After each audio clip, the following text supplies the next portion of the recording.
ఖచ్చితంగా మన పోరాటం అనేది ఖచ్చితంగా జరుగుతుంది. ప్రభుత్వాన్ని మేలుకొల్పే కార్యక్రమం ఖచ్చితంగా చేయగలిగింది. ఎట్లాగో మన ప్రభుత్వం రావాలన్నా, రైతులకు నిజంగా మంచి జరగాలన్నా, శాశ్వత మంచి జరగాలన్నా మనం చేయగలిగిన ప్రస్తుతానికైతే 3 సంవత్సరాలు ఓపిక పట్టాల్సిందే. కాబట్టి ఈ లోపల కూడా మనం గమనుండే కార్యక్రమం అయితే చేయకూడదు. ఖచ్చితంగా రైతుల తరఫున ఈ ప్రభుత్వం మీద ప్రెషర్ క్రియేట్ చేసే కార్యక్రమం అయితే చేయాలి. ఇందులో భాగంగా నేను కూడా ఖచ్చితంగా నెక్స్ట్ వీకో ఈ నెక్స్ట్ 10 days 10 daysలోనే నేను కూడా ఏదో ఒక ప్రాంతంలో నేను కూడా నా పర్యటన పెట్టుకునే కార్యక్రమం కూడా చేస్తాను.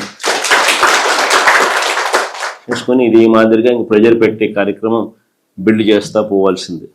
మన ఆక్వా కూడా అదే పరిస్థితిలో వాళ్ళు కూడా వెలుబెల్లాడిపోతా ఉన్న పరిస్థితిలో అక్కడ వాళ్లకు భరోసా ఇచ్చే కార్యక్రమమే చేసినాం.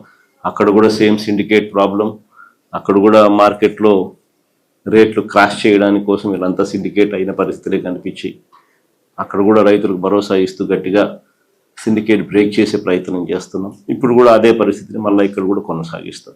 అన్ని రకాలుగా రైతులకు తోడుగా ఉండే కార్యక్రమం వైఎస్ఆర్ కాంగ్రెస్ పార్టీ తరఫున ప్రతి జిల్లా కేంద్రంలోనూ ఎక్కడెక్కడైతే ఏ జిల్లాలలో రైతులు ఇబ్బందులు పడతా ఉన్నారో ఆ ప్రతి జిల్లాలోనూ వైఎస్ఆర్ కాంగ్రెస్ పార్టీ ఆ పర్టికులర్ రైతుల సమస్యల మీద రైతులకు అండగా ఉండే కార్యక్రమం ఖచ్చితంగా అడుగులు వేస్తా పోతుంది.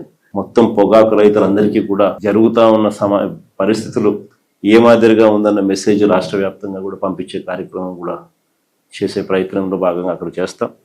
ఆ తర్వాత కూడా ప్రభుత్వంలో ఎటువంటి చలనం రాకపోతే ఇంకా కొద్ది రోజులు గ్యాప్ ఇచ్చి మళ్ళీ కందుకూరులో కూడా ఆ తర్వాత కూడా మళ్ళీ పెట్టే కార్యక్రమం కూడా మళ్ళీ ప్లాన్ చేస్తాం.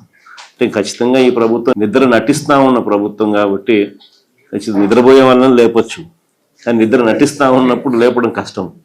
కాబట్టి నిద్ర నటిస్తూ ఉన్న ప్రభుత్వాన్ని లేపడం కొంచెం కష్టమైనా ప్రెజర్ అనేది గట్టిగా పెట్టే కొద్దీ వాళ్ళలో మార్పు వస్తుందేమో అని ఆశిద్దాం. ఖచ్చితంగా అవన్నీ కూడా చేసే కార్యక్రమం చేద్దాం.